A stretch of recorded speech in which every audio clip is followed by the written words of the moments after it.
Merci, chers amis, d'être avec nous encore pour ce nouveau plateau du Café littéraire. Nous allons parler des traces de l'histoire. Enfin, c'est le titre. Vous savez bien qu'on ne fait pas de débat à thème ici, qu'on parle des livres de nos auteurs. Alors, ces auteurs sont Güzel Yakina, qui est ici, à côté de Anna Surovojina, qui va la traduire.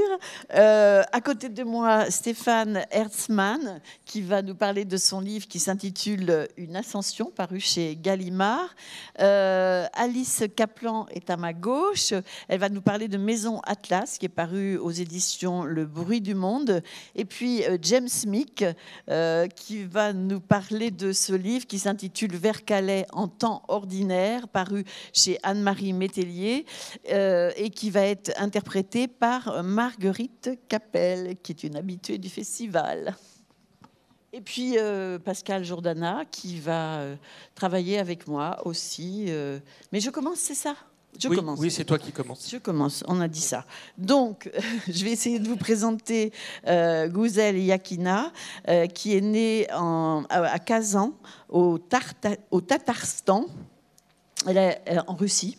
Elle a étudié l'anglais et l'allemand à l'université de Kazan, puis a suivi une école de cinéma à Moscou, se spécialisant dans l'écriture de scénarios. Elle a publié dans plusieurs revues littéraires. Elle signe en 2015 son premier roman qui s'intitule Zuleika ouvre les yeux, rapidement traduit dans plus de 30 langues. Elle est lauréate de plusieurs prix, notamment le prestigieux prix Bolshaya Kniga. Elle s'intéresse au drame de l'histoire russe à l'époque communiste. Répression des civils, famine, déportation en Sibérie sont autant de sujets d'inspiration pour son œuvre. Elle est influencée, comme beaucoup d'auteurs que nous avons reçus sur ce plateau, par le réalisme magique, porte d'entrée vers un univers teinté d'onirisme. Ses romans unissent contes, légendes et réalité historique, et celui-ci ne déroge pas à cette règle. Elle vit aujourd'hui à Moscou avec son mari et sa fille.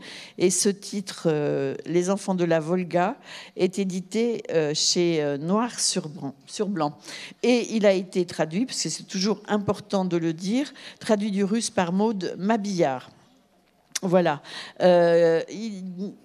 Nous allons essayer de raconter cette histoire. Je prends peut-être un tout petit peu, je lis un tout petit peu la note de la traductrice qui nous dit ceci. Il s'agit de l'histoire des Allemands de la Volga, venus dès la seconde moitié du XVIIIe siècle sur l'invitation de la tsarine Catherine II, cultiver les rives du fleuve russe dans les environs de l'actuel Saratov et qui ont conservé leur langue et leur culture jusqu'au milieu du XXe siècle.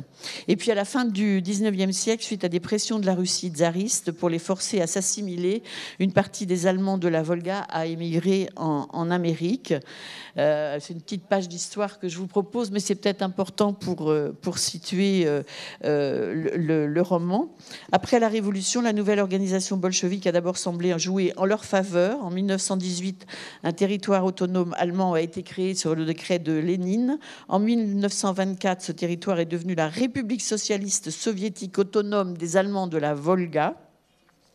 Et puis dans les années de 1920-1930, tout comme les autres habitants de l'URSS, les Allemands de la Volga ont souffert des réquisitions de céréales et de bétail et de la guerre, ainsi que de la famine, ce qui provoqua la fuite de nombreux habitants, notamment vers l'Allemagne. Voilà. C'était important peut-être de resituer un petit peu l'histoire. Les enfants de la Volga prend racine justement dans une de ces communautés allemandes installées aux abords du fleuve, victimes parmi d'autres de la découlakisation, facile à dire ça, bizarre, des années 1930. Qu'est-ce qui vous a donné, Güzel, l'idée de l'envie de nous faire connaître cette communauté d'une manière très originale? Vous allez le voir quand on va raconter un peu l'histoire. Спасибо большое за это приглашение. Я счастлива быть сегодня здесь и рассказывать о романе «Дети Волги». Он действительно посвящен судьбе немцев Поволжья, российских немцев, советских немцев, можно называть их по-разному.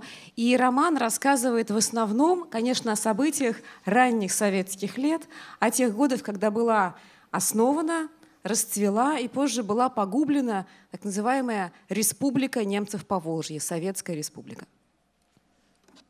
Merci beaucoup à tous, merci beaucoup pour cette invitation. Je suis vraiment très heureuse d'être ici aujourd'hui parmi vous et de vous présenter mon roman Les enfants de la Volga. Donc effectivement, dans ce livre, je parle du destin de ces Allemands de la Volga, des Allemands qui vivaient donc sur le territoire russe et par la suite sur le territoire soviétique. Donc ce roman parle des premières années de l'Union soviétique et plus précisément des années où cette république autonome soviétique des Allemands de la Volga a été créée, puis elle a connu sa meilleure période, et puis elle a connu un déclin. После развала Советского Союза мы в России оказались под шквалом информации о коммунистическом прошлом, и вдруг выяснилось, что когда-то, оказывается, в России жили немцы, их было более 1 миллиона. Больше того, они жили, как оказалось, в моем родном городе, в Казани, на берегах моей родной Волги, ходили по тем же улицам, что и я. И эта история настолько меня поразила, что я с тех пор очень интересовалась темой поволжских немцев.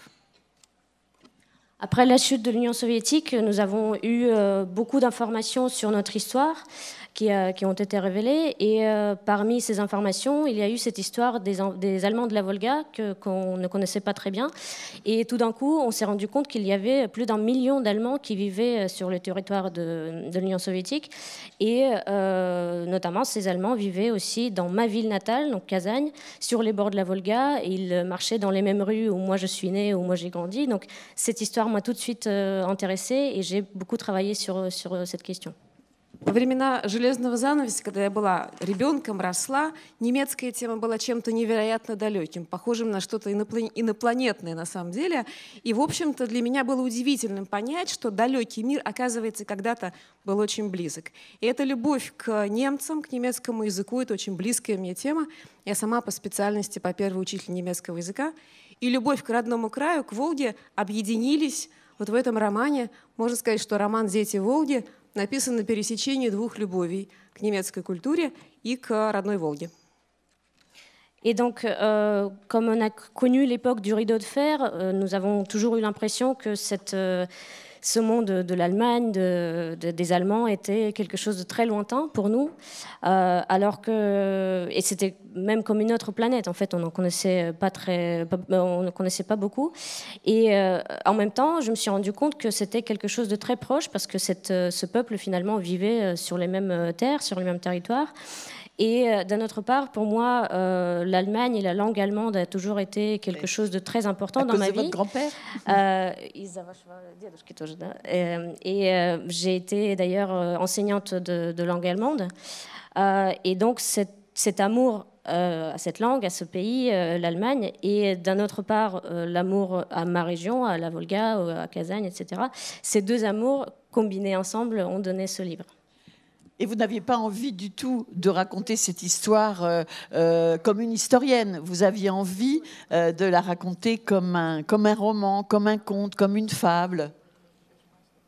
Задача была такая: с одной стороны, создать исторически достоверный текст, где каждое событие, каждый исторический факт, каждая веха была бы на своем месте. А с другой стороны, мне хотелось на этом историческом материале, правильном, достоверном, создать историю вневременную, надвременную, если угодно, историю о том, как человек пытается убежать от времени. Потому что все, что делает главный герой в романе, 22 года романного действия, он пытается укрыться, спрятаться от тех исторических событий, очень страшных, которые происходят вокруг. Так вот, можно ли это сделать? Можно ли спрятаться от истории большой, творящейся вокруг? Это главный вопрос романа. А ответ на него, конечно, получат те, кто прочитает роман до конца. Et en fait, mon objectif était double, on pourrait dire. C'est-à-dire que d'un côté, je voulais écrire un texte qui soit historiquement fiable, c'est-à-dire que tous les événements qui sont décrits dans le livre, tous les faits, toutes les dates sont là et sont bien à leur place. Et d'un autre côté, je voulais créer une histoire qui soit quelque part hors du temps, hors de toute époque, parce que finalement, mon personnage, c'est quelqu'un qui essaye de fuir justement son temps, qui essaye de se cacher de son époque. Et pendant les 22 ans de l'action de ce livre, il essaye justement de se cacher, de se cacher des événements historiques qui se passent autour de lui. Et finalement, la grande question de ce livre, pour moi, c'est de savoir justement, est-ce qu'on peut se cacher de la grande histoire qui nous entoure? Est-ce qu'on peut fuir le temps qui nous entoure? Et donc, les lecteurs qui liront ce livre sauront la réponse. Alors, on va parler du personnage principal, qui est Victor Bach, ou Bar, on le dit comme vous voulez, qui est donc un maître d'école dans le village de Gnadenthal, c'est ça ? Gnadenthal, une colonie située donc sur les rives du fleuve. Et donc ce maître d'école va recevoir un jour un message qui va l'inviter à donner des cours à Clara, une jeune fille qui vit seule avec son père sur l'autre rive de la Volga. Et donc, c'est à partir de là que va démarrer toute l'histoire. Il faut dire que ce qui se passe sur l'autre rive de la Volga est très mystérieux pour les habitants de ce village. Personne ne sait trop rien de cet endroit. Et donc, on va le découvrir avec Victor Bach quand il va traverser la Volga pour s'y rendre en bateau. Et on va arriver dans un endroit très particulier. C'est la ferme de Grimm. Je vous laisse nous présenter cet endroit et ce personnage. Да, с большим удовольствием. Главный герой романа действительно учитель школьный, его фамилия Бах, напоминающая о немецком композиторе. В романе очень много аллюзий на немецкую культуру. И Бах представляет из себя такого маленького человека.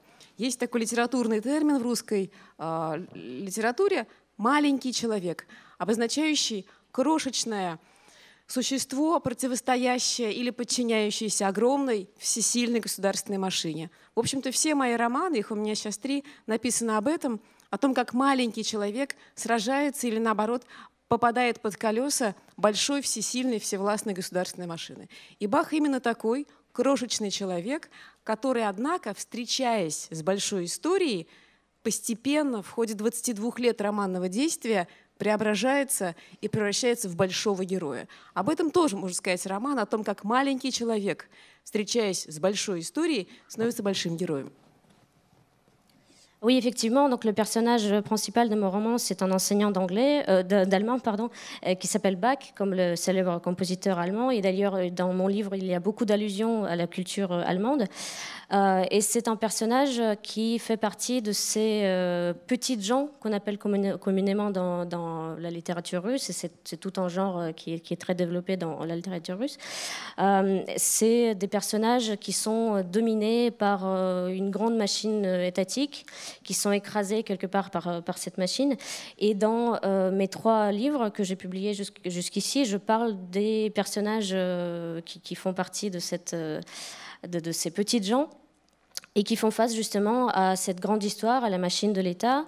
Et Bach, donc, c'est un personnage justement qui fait partie de ces petites gens et qui en même temps, face à cette grande histoire, face à cette grande machine d'État, se transforme et finalement devient un vrai héros. Et c'est en fait ce qui m'intéresse justement, c'est de montrer comment des petites personnes, de petites gens, face à la grande histoire, peuvent devenir des vrais héros. У этого маленького героя, крошечного героя, который на самом деле не мой герой, потому что на 50-й странице романного действия герой умолкает, у этого героя есть в романе «Зеркало», и это большой герой, гигантский герой Иосиф Сталин, потому что в романе есть герой Сталин, он присутствует в 4 главах из 30. И 2 линии построены зеркально. Одна линия главного героя Баха, который всю жизнь движется через преодоление собственных страхов и, наконец-то, их преодолевает в конце. А вторая линия — это линия вождя народов, отца народов, если угодно, Иосифа Сталина, который движется наоборот, зеркально, от властной эйфории, от ощущения всемогущества к паранояльному страху в конце романа. Et en fait, donc, ce personnage, cette petite personne, qui est d'ailleurs mutique, il arrête de parler à la page 50 du roman. Oui. Après un événement dramatique, oui, qu'on ne va pas raconter. Et donc, ce petit personnage mythique a une sorte de miroir dans mon roman, qui est représenté par Joseph Staline. Je raconte son histoire dans 4 chapitres sur les 30 de mon roman.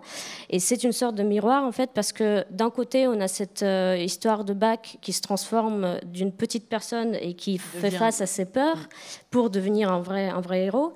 Et d'un autre côté, on a une ligne inverse, c'est-à-dire que Staline, qui est au départ ce leader des peuples, ce père des peuples, qui se sent tout puissant, qui est au sommet de son pouvoir, est rattrapé par ses peurs en fait et finit donc sur l'autre côté. Alors difficile de résumer un livre aussi important que celui-ci en quelques minutes. Simplement dire que donc le destin effectivement de cet homme va devenir un grand destin, que ça va commencer par une histoire d'amour qui va se terminer tragiquement, et que cet homme devenu mutique va par contre s'exprimer par les contes. L'importance juste un mot quand même avant de finir sur l'importance des contes dans votre histoire et des choses mystérieuses qui s'y déroulent. Да, все так. Роман насыщен немецким фольклором, отсылками к немецким легендам. И внимательный читатель, наверное, поймет, что, в общем-то, в романе говорится о немецких сказках, но имеется в виду сказка советская. Можно сказать, что роман «Дети Волги» о том, как не сбылась советская сказка. Если вы возьмете книжку и разломите ее ровно пополам, то очутитесь в том моменте, в той главе, где происходит перелом сказочного действия. До этого момента сказки сбывались очень щедро, очень ярко и богато, а после они сбываются очень мрачно и жестоко. Ровно то же самое происходило с людьми в советской стране. До конца 20-х годов они верили в советскую сказку, а потом, когда к власти пришел Иосиф Сталин, потихонечку стало понятно, что сказка советская сбывается вовсе не так, как хотелось, как верилось. То есть роман, в общем-то, о том, как не сбылась советская сказка, а немецкая сказка в тексте – это главная метафора сказки советской. Effectivement, donc, dans mon livre, il y a beaucoup d'allusions et de citations, même de contes de folklore allemand. Et je pense qu'un lecteur attentif les prénoms, verra... Les noms des... Oui. Eh oui. Un personnage qui s'appelle Grimm, un autre qui s'appelle Hoffmann, je suppose que ce n'est pas un hasard. Hein. Donc, en lecteur attentif, je pense qu'il verra bien que ce roman parle des contes, il cite des contes allemands, mais en même temps, il parle de ce conte soviétique qui ne s'est pas réalisé finalement. Et d'ailleurs, si vous rompez ce livre au milieu, si vous l'ouvrez pile au milieu, vous allez tomber sur un chapitre qui parle justement de cette rupture, ce moment de rupture. C'est-à-dire qu'avant ce moment, ce conte se réalise d'une manière très riche et très joyeuse et il apporte beaucoup de bonheur et de bien-être au peuple, alors qu'après ce moment de rupture, ce conte commence à se réaliser d'une manière très différente, très sombre, très sanglante, très violente. Et c'est ce qui s'est passé avec le peuple soviétique, c'est-à-dire que jusqu'à la fin des années 20, la population soviétique croyait en ce conte, et avec l'avènement de Staline, ce conte a beaucoup changé, enfin, la manière dont il se réalisait a changé, et finalement donc, ce roman parle de la manière dont ce conte soviétique ne s'est pas réalisé, et les contes allemands sont pour moi une métaphore que j'utilise pour parler de cette histoire-là. Eh bien, vous n'en saurez pas plus. Vous n'aurez qu'à lire le livre maintenant, si vous voulez en connaître davantage sur les personnages, parce qu'il nous falloir continuer. Pascal, et je te laisse la main. Bien, en écoutant, j'hésitais à suivre avec Alice Kaplan ou Stéphane Hertmans, et je pense qu'on va continuer avec Stéphane pour rester en partie dans un monde germanique, on va dire. Stéphane, vous êtes écrivain belge néerlandophone, né à Gand en 1951. Vous êtes poète, romancier, nouvelliste, essayiste. De nombreux essais, notamment sur Walter Benjamin, sur Borges, sur Marguerite Duras, sur Junger, Walzer, D.H. Lawrence, Samuel Beckett, même Stravinsky, il n'y a pas que des écrivains. Dramaturge, vous enseignez en particulier à l'Académie royale des beaux-arts de Gand.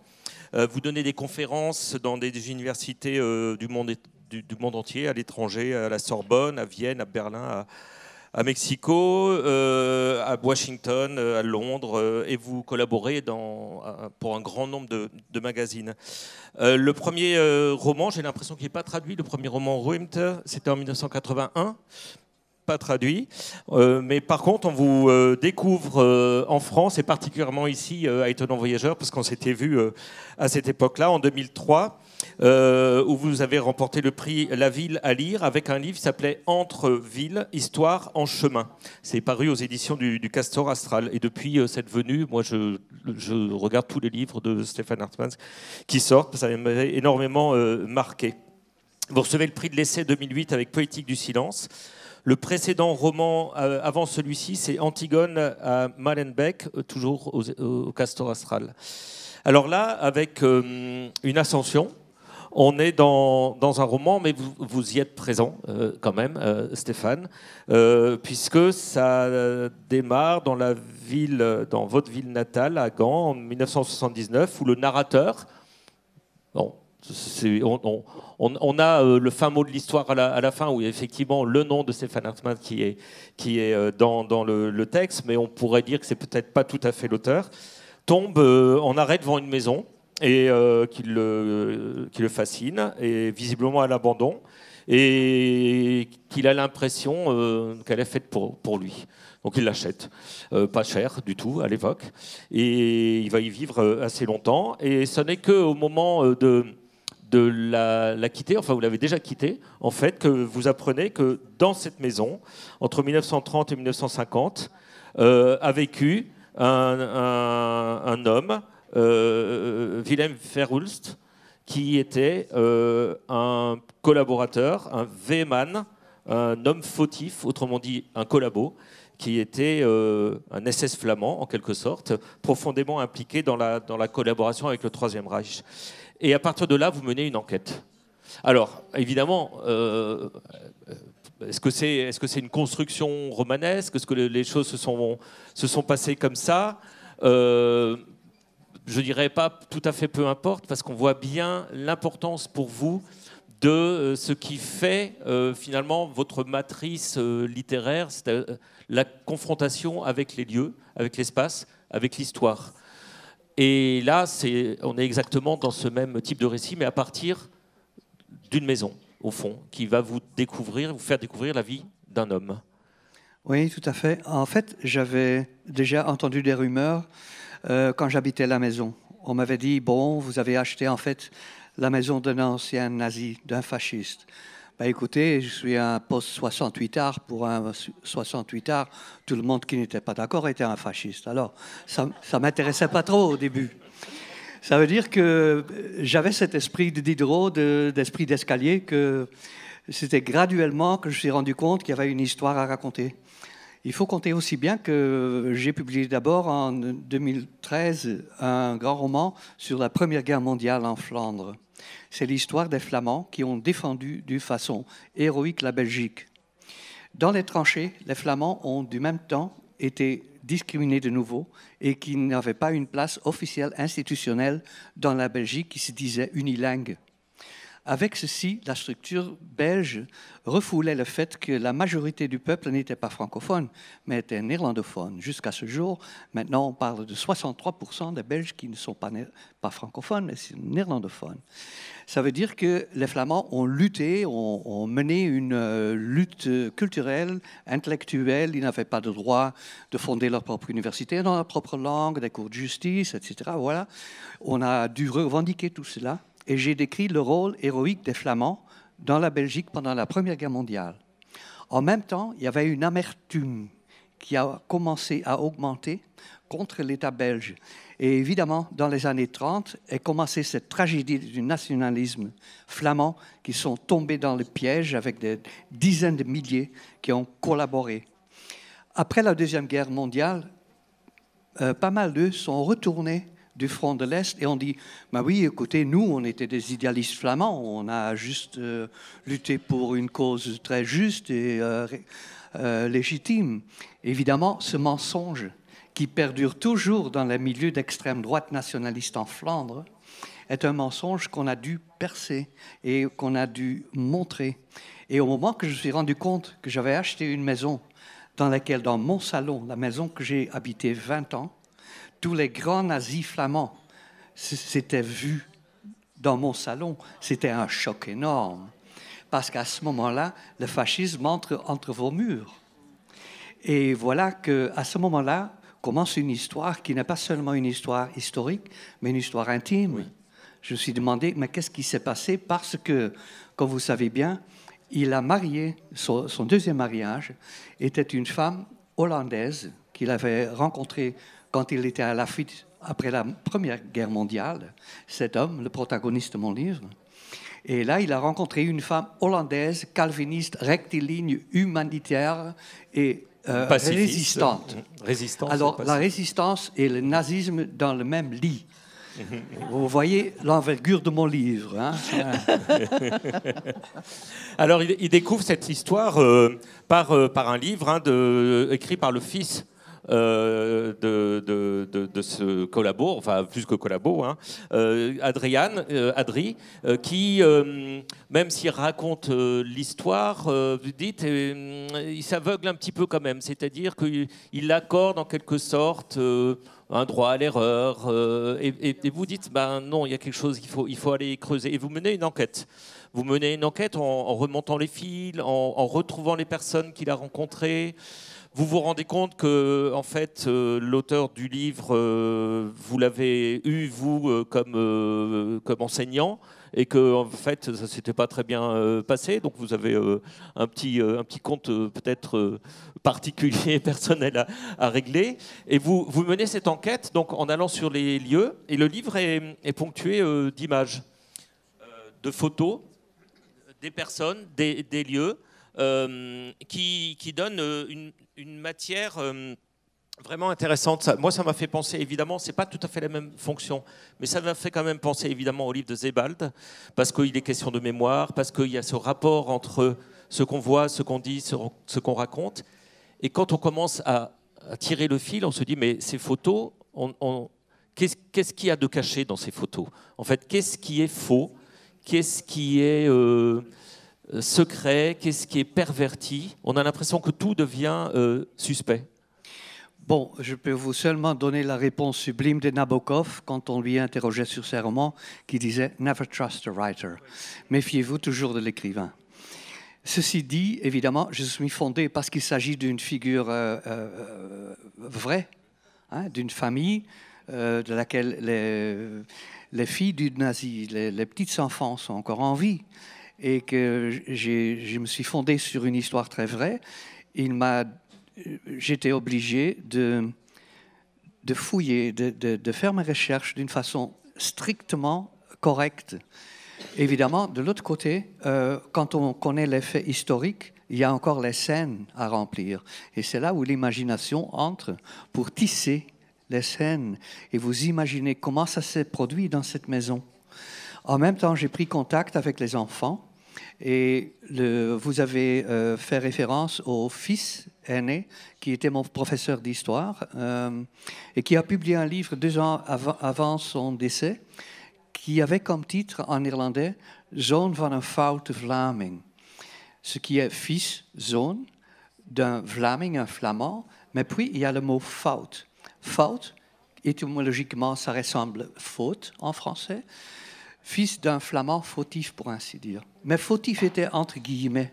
En même temps, le mot fout, pour indiquer un collabo, ce n'est pas du tout flamand. En Flandre, on dit c'est un zwarte, c'est un noir. Et fout, c'est hollandais.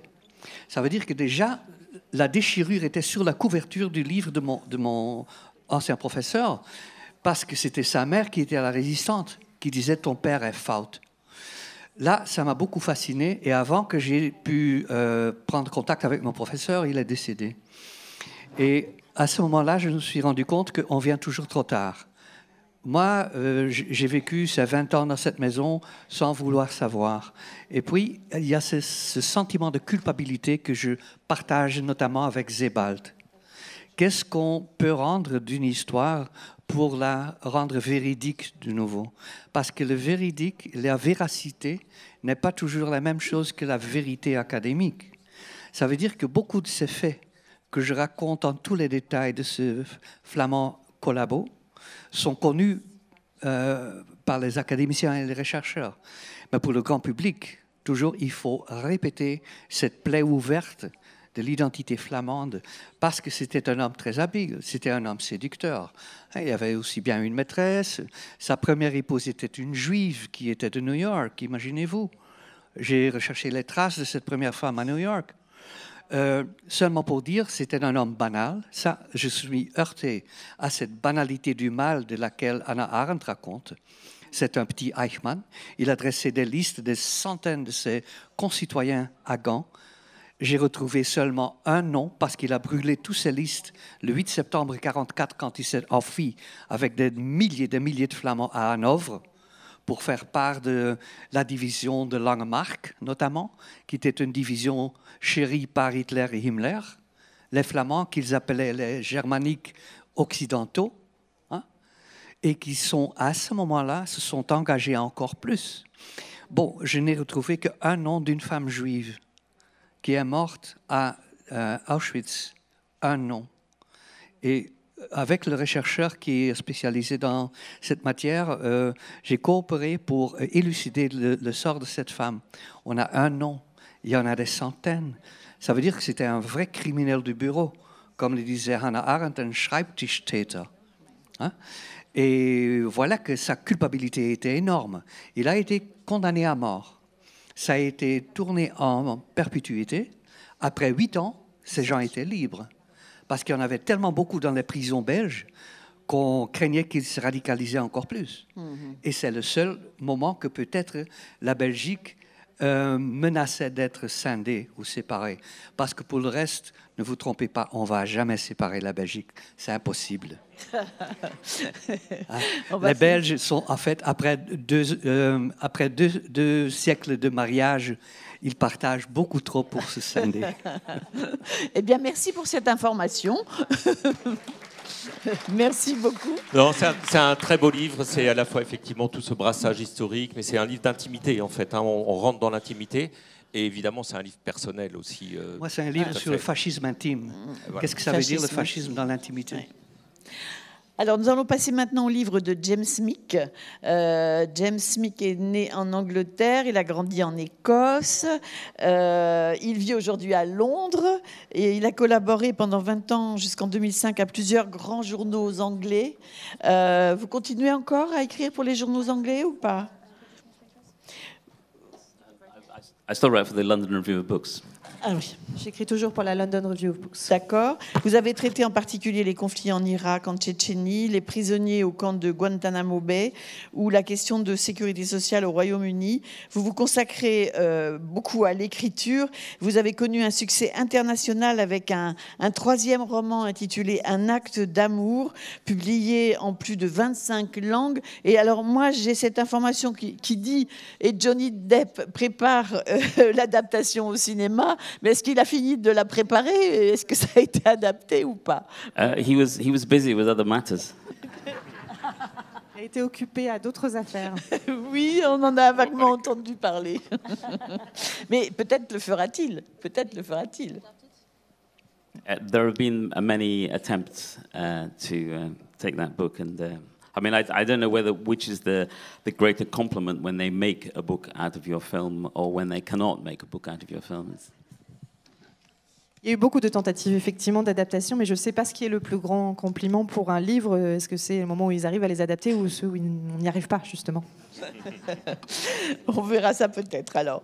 Donc, vous nous présentez aujourd'hui ce nouveau livre qui s'intitule Vers Calais en temps ordinaire, paru aux éditions Métellier. Et comme j'en ai discuté un petit peu avec Marguerite, qui fait l'interprète pour James Smick, elle a eu la même idée que moi au tout départ. Je me suis dit, ben voilà, un nouveau livre sur les migrants qui se rendent vers Calais. Eh ben, c'est pas tout à fait ça, parce qu'on n'est pas du tout dans cette époque. On est beaucoup, beaucoup plus éloigné de cette époque. On est dans les années 1348. Voilà, hein, voilà, c'est ça. Et donc, effectivement, un certain nombre de voyageurs vont aller vers Calais. Et je voudrais que vous nous les présentiez et que vous présentiez le contexte de cette époque, qui était un contexte assez dramatique, puisqu'il y avait la peste, la mort noire qui se propageait à cette époque.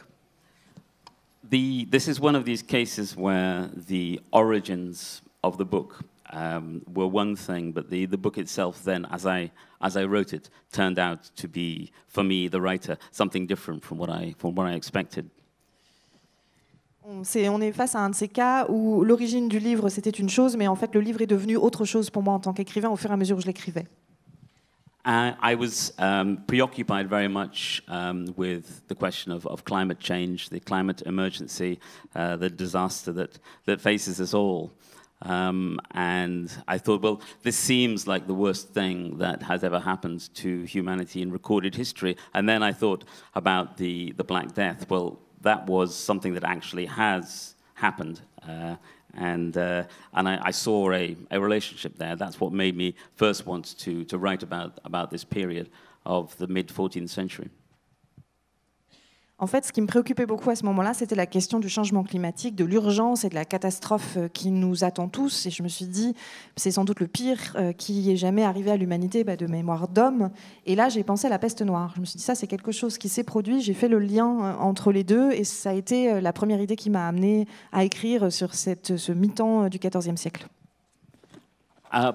But then when I came to write it, it turned into something different. It turned much more into a book about identity and status and our sense of who we are as human beings within these complex social systems that we make. Et quand j'ai commencé à l'écrire, c'est devenu quelque chose de complètement différent. C'est devenu plutôt un livre qui parle de l'identité, du statut social et de qui nous sommes, comment nous nous positionnons en tant qu'êtres humains, qui nous sommes dans ce système social complexe que nous construisons. There are still some remnants of my original idea in the sense that the priesthood, the Christian priesthood, which was such an important part of society in those days, in my book they are portrayed with that sort of mentality of scientists, in the sense of we are practical people using the practical power of prayer to hold back this divine vengeance. Il reste quelque chose quand même de mon idée de départ, au sens où, par exemple, le clergé catholique, qui est extrêmement important à ce moment-là dans la société, dans le livre, je le décris comme ayant presque la mentalité des scientifiques, c'est-à-dire qu'ils utilisent une approche très pragmatique du pouvoir très concret de la prière pour essayer de lutter contre la catastrophe, contre le fléau. And also, there are the remnants of the original idea in the sense that, in the face of a calamity, which seems to be the end of the world, of course, there are people imagining what it is like to die, to be consumed by the end of the world. But there are also a large number of people who think, well, actually, I'm imagining what it's going to be like if I don't die. What kind of a world are we going to have if I and the people around me actually survive? And from the point of view of the novelist, those are the more interesting people, the survivors.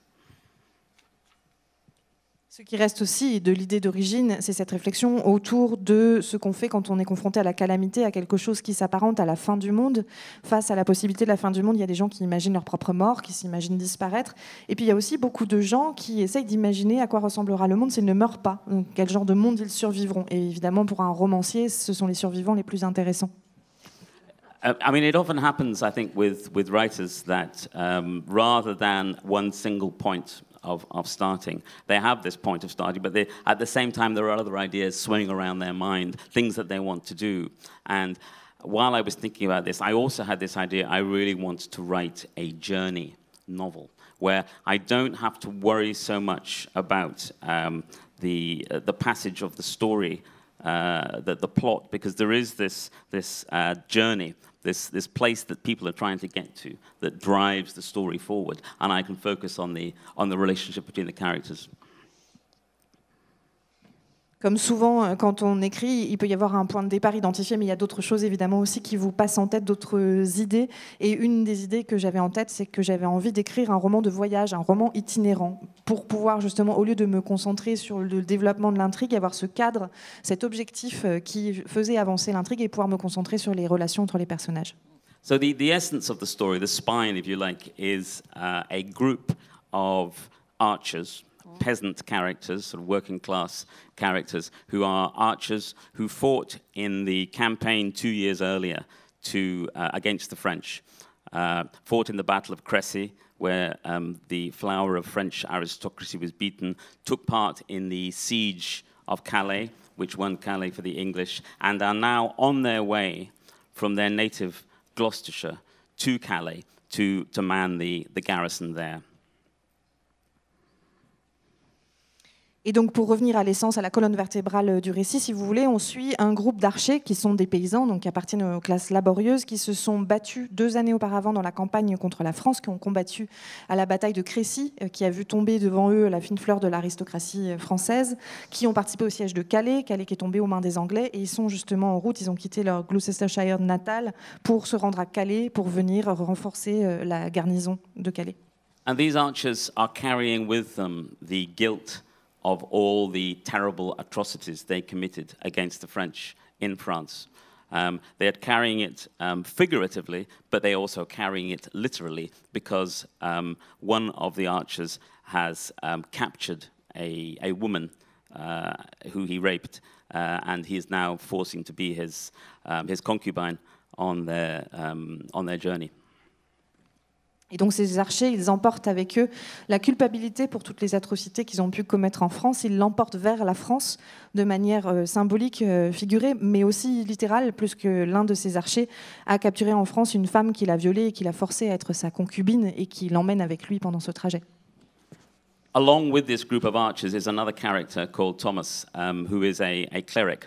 And although he's not really a priest, he is an intellectual, and he is pretty much sort of forced at gunpoint, as it were, to be the confessor of these people as they make their journey. So I was thinking about a situation where the leader of these archers, who is very angry with them for their bad behavior in France, is deliberately leading them towards the plague and forcing them one by one to confess on their deathbeds to this poor, cowardly intellectual priest, their crimes.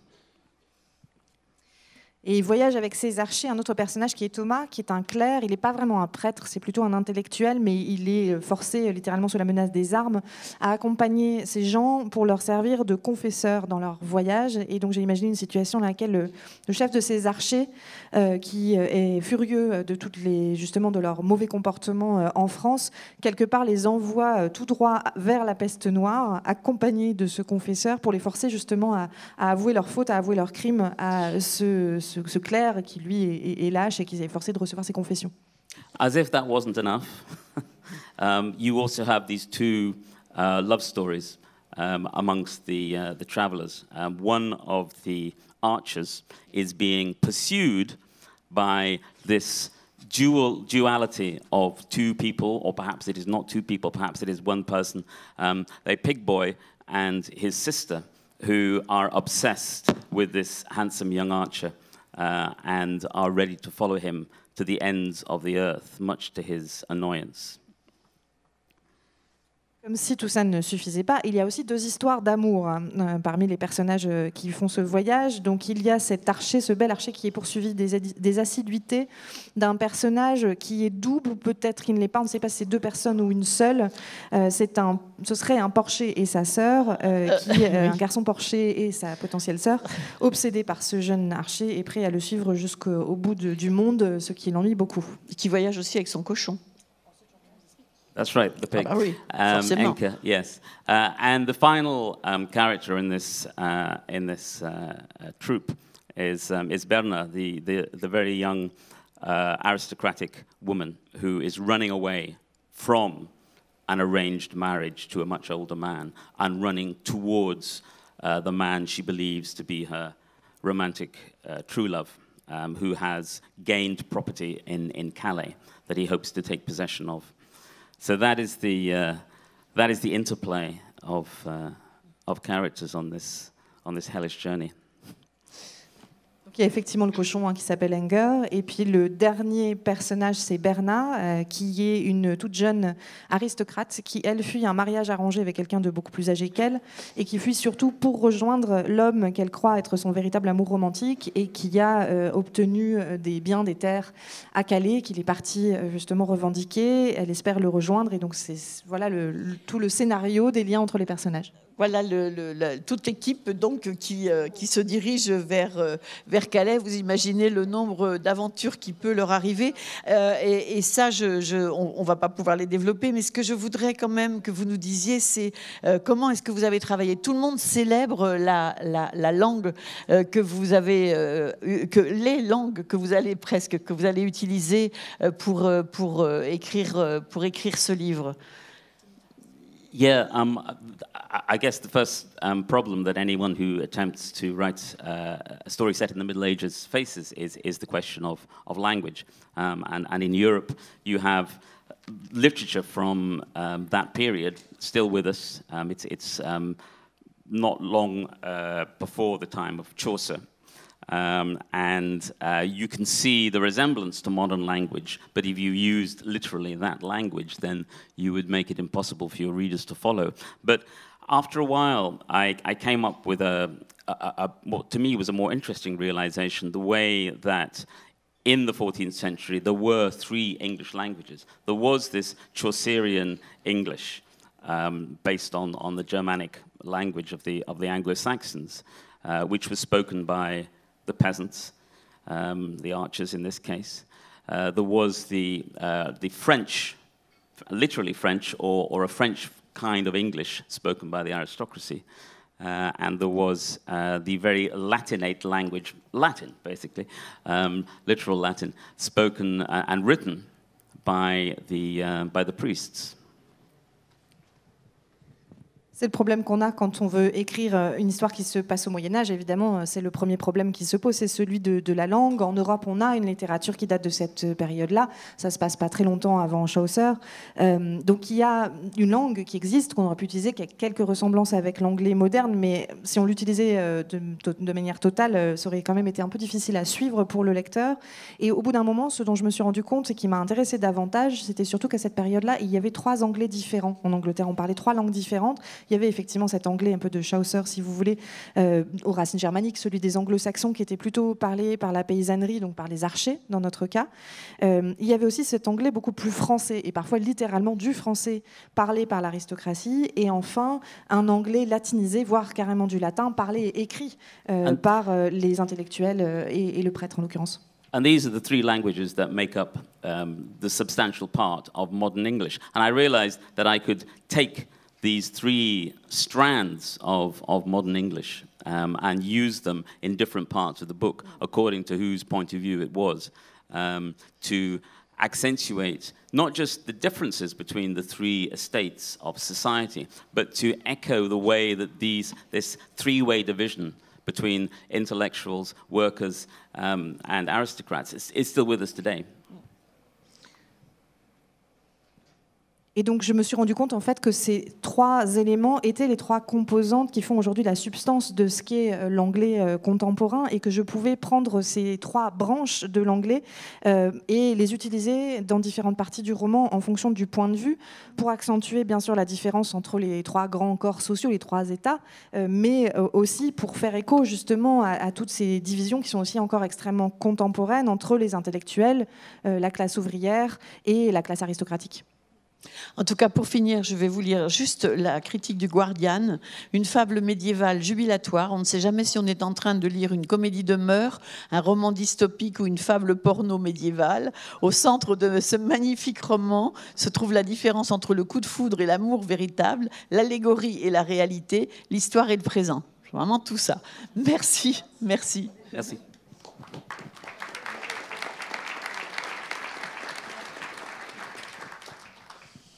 Eh bien, on va enfin arriver à Alice Kaplan avec Maison Atlas. Alice Kaplan, je vous présente. Vous avez étudié pendant 1 an à l'Université de Bordeaux 3, la littérature, j'imagine. Vous avez été diplômé par la suite par un PhD en littérature française à Yale en 1981. Vous avez été professeur de littérature et d'histoire à l'Université Duke, puis professeur de langue française à Yale à nouveau. Vos travaux portent sur l'autobiographie, les mémoires, la traduction. Alors là, vous avez des bons exemples sur la pratique de la traduction. Et ce qu'on vient de dire, là, ça m'intrigue. J'aimerais bien voir comment ces 3 niveaux d'anglais ont été traduits en français pour James Meek. Et j'imagine que vous aussi. Vous êtes spécialiste de la littérature française du XXe siècle, de la culture de la France de l'après-guerre. Vos livres sont reconnus pour une manière d'aborder ces questions littéraires finalement par une voie narrative. Et on peut citer, en tant que spécialiste de Camus, parce que c'est aussi votre spécialité, Enquête de l'étranger, qui est sorti chez Gallimard en 2016. Et là...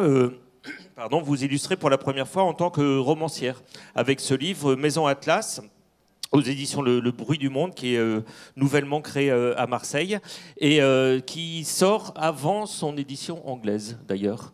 C'est ça. Donc ça, c'est intéressant. C'est vraiment un livre pour la France et pour l'Algérie. Il est sorti aussi à Alger, aux éditions Barzac. Et en fait, je pourrais dire que c'est la faute à Camus, parce que je suis allée en Algérie en 2012 pour suivre les pas de Camus lorsqu'il écrivait L'étranger. Je voulais voir non seulement les lieux du roman, par exemple son quartier d'enfance Bellecour, qui figure beaucoup dans L'étranger, mais aussi les lieux où il travaillait, entre Alger et Oran.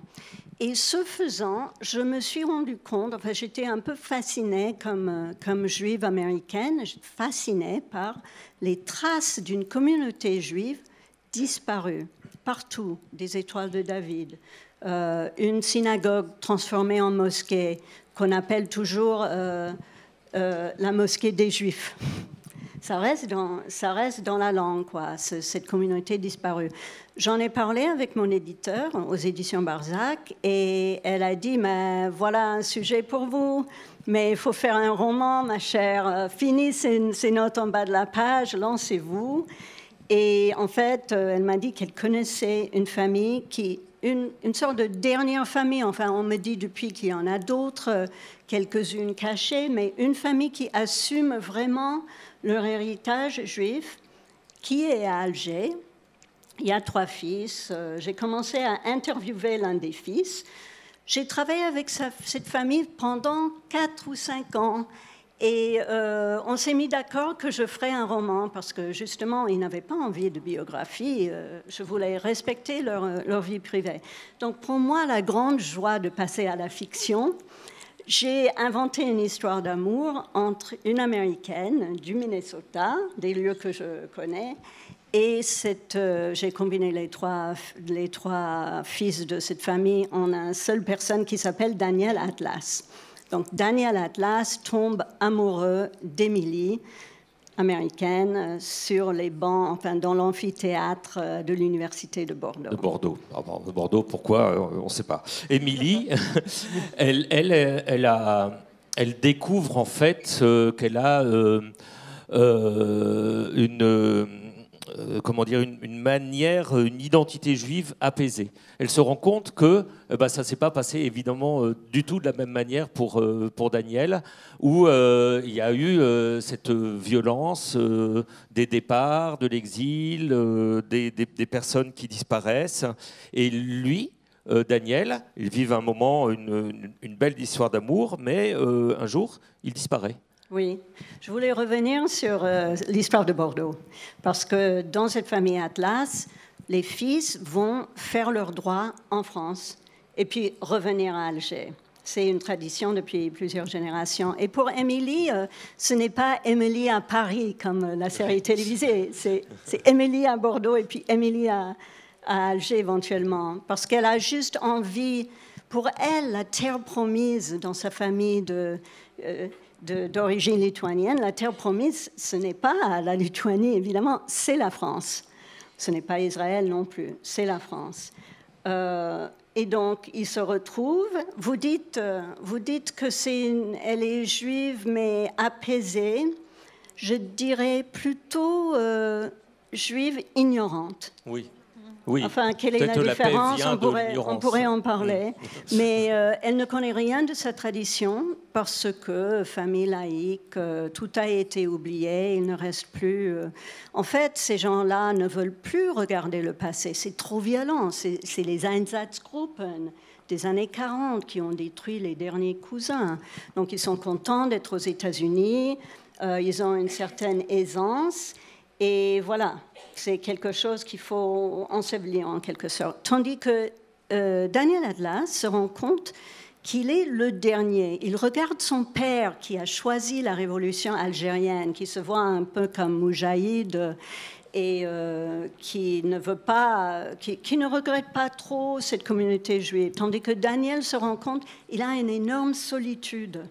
Il a vu tout disparaître auprès de lui, les gens partir, la synagogue de la famille incendiée.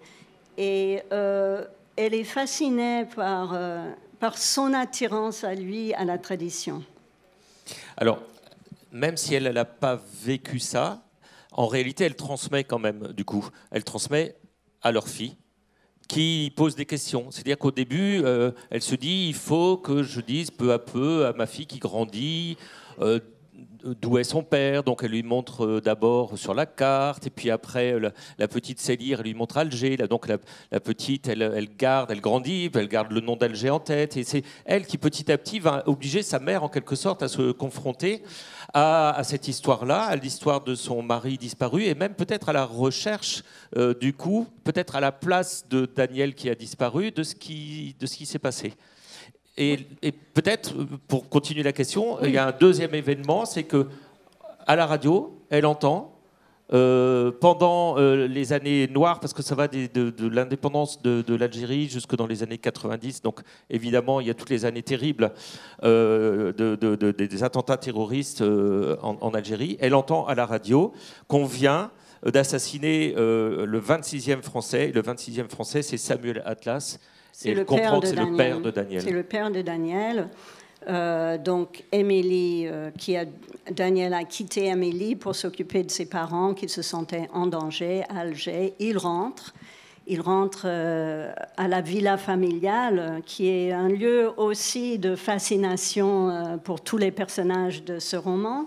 J'ai senti beaucoup d'affinité avec votre histoire de maison. Et Émilie entend dire que le père de Daniel a été assassiné, donc elle a envie d'y aller pour voir. Elle ne sait même pas si Daniel est vivant ou mort. Et à la fin, je ne veux pas faire un spoiler, hein, on va passer là-dessus, mais disons que 20 ans plus tard, il y a cette petite Becca qui est une jeune femme très déterminée, qui adore faire la recherche, qui est cette génération de l'Internet, qui est... sa mère l'entend la nuit, clic, clic, clic, clic sur son portable, se demande qu'est-ce qu'elle est en train de chercher, ne veut pas trop lui en parler quand même. Et Emily, qui a refait sa vie avec un Alain un peu médiocre, un peu boring, mais tout est calme, là c'est apaisé, c'est une histoire apaisée par rapport à cette histoire dramatique avec Daniel. Et elle préférait que sa fille croie que son père est mort. Mais Becca n'est pas du tout convaincue. Non. Donc, elle va elle-même faire le voyage à Alger. Donc, j'ai plusieurs voyages à Alger à 2 moments de l'histoire. Oui, c'est des voyages dans tous les sens, je dirais. Il y a des voyages à Alger, il y a évidemment les États-Unis, il y a la France, il y a aussi les voyages dans l'histoire. Tout ça s'entremêle. Oui. C'est une narration non pas complexe, mais touffue, qui est à l'image finalement peut-être des souvenirs, des complications des existences. Mais le grand moment dans mon travail avec cette famille a été quand ils m'ont ouvert le bureau de leur grand-père à la Casbah. Leur grand-père, que j'appelle dans le livre Henri Atlas, était un notable à la Casbah. Il représentait en même temps les musulmanes et les juifs. Et ceci m'a vraiment fascinée. Et cela m'a expliqué pourquoi la famille est restée en Algérie après l'indépendance. Cet engagement auprès de ce qu'on appela à l'époque les indigènes. Donc, ils m'ont ouvert le bureau. J'ai trouvé, c'était en 2015-2016, j'ai trouvé dans ce bureau que rien n'a été touché depuis 1961. Tout était là. Les dossiers organisés par mois, par année. Et quand j'ai terminé le récit de mon histoire d'amour, je me suis dit, il y a quelque chose qui manque quand même.